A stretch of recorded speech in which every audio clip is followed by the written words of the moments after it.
I was 11 to 12 years old in 5th grade when I first had an attack.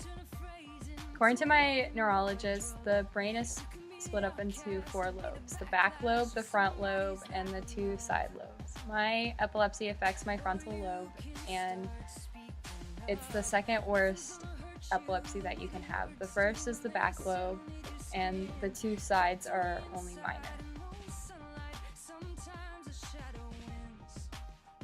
When I have an attack, I'll have one once a month, but I'm on medication now that regulates my seizures, and they help me not have them.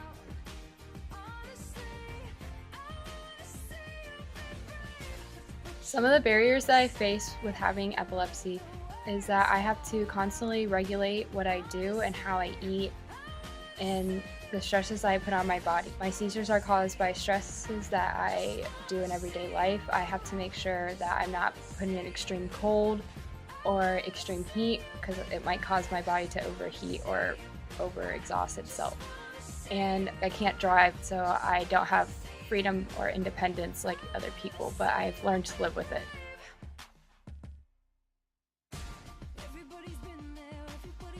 My family, my epilepsy has affected my family in multiple ways. They've learned how to protect me and help me when I have a seizure, and they've learned how to help me when I'm having one because I totally black out and I have no idea what has happened after I have one. And they are the ones that help me because I don't have the independence as a normal 20-year-old.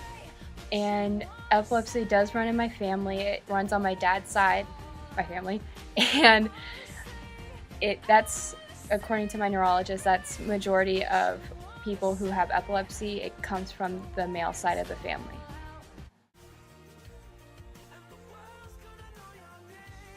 My best friend Paul was diagnosed when he was about 7 or 8, but his mom noticed his first symptoms when he was about 3. He was walking on the beach, and his right footprint was like a drag mark instead of a footprint. And his doctor said it was just because he was flat-footed, and so he wasn't legally diagnosed until he was 7 years old after they got into a car accident. And it was his chiropractor that noticed it because his right side of his body was smaller than his left. All through elementary school, middle school, he had to go through different types of therapy, and it was like fine motor skills, speech, and physical therapy, because he would literally just like have like random muscle spasms. And we always had like an inside joke because he was like my little brother, and it was okay.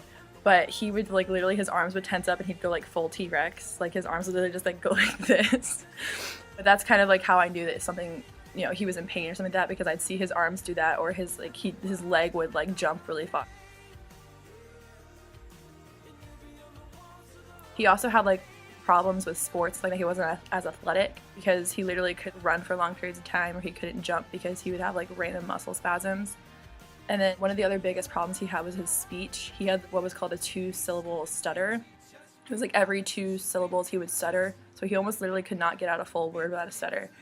But he is a junior in high school now, and he is president of our high school's SGA and our chapters of FFA. And he gives speeches in front of like 50,000 people now, so that's definitely something he's overcome. When he was about 14, he was also diagnosed with epilepsy, and it was really scary actually because I witnessed his first seizure.